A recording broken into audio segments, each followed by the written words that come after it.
Екінші сынып қазақ тілі 90-шы сабақ.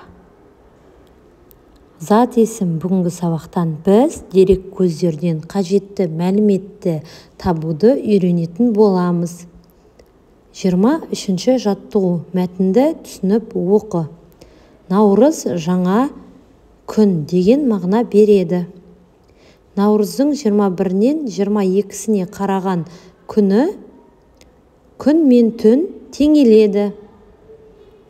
Әз наурыз әз күн мен түннің теңелер сәтінде жүріп өтетін ерекше бір гүл.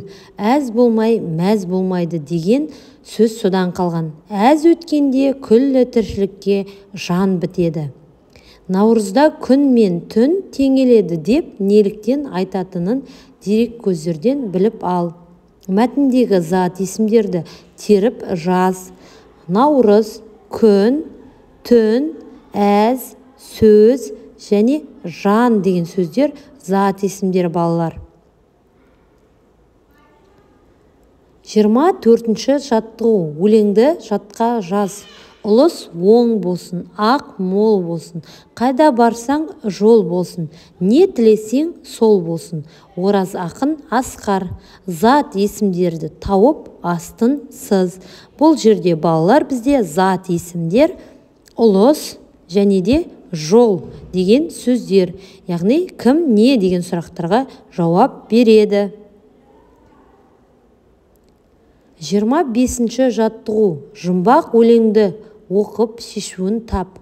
Тыдан бастасаң дақылдардың бірі тары, сыдан бастасаң бояудың түрі сары.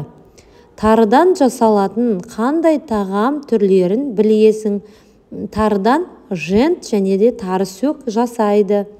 Жұмбақ жауабындағы сөздердің қайсысы зат есім? Жұмбақ жауабындағы зат есім не деген сұраққа жауап береді, яғни тары.